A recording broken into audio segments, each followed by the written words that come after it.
আজকে আমি এখানে বানাচ্ছি ব্রেড পকোড়া। তো প্রথমে ব্রেডগুলোকে জলের মধ্যে ভিজিয়ে তারপরে তার থেকে জল চিপড়িয়ে বার করে রেখে দিলাম একটা বোলের মধ্যে।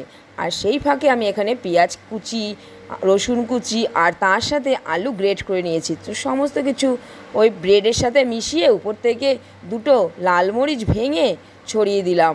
আর তার উপর থেকে দিয়ে দিলাম নুন, স্বাদ অনুযায়ী নুন আর চাট মশলা। তারপর থেকে দিয়ে দিলাম এক এক করে ম্যাজিক মশলা, সম্বরের মশলা, তারপরে বেসন, হলুদ, কাশ্মীরি মির্চ সব দিয়ে হাত দিয়ে ভালো করে মেখে নিলাম। আর পকোড়ার মতো এগুলো গরম তেলের মধ্যে এপিট ওপিট করে লালচে করে ভেজে নিলাম।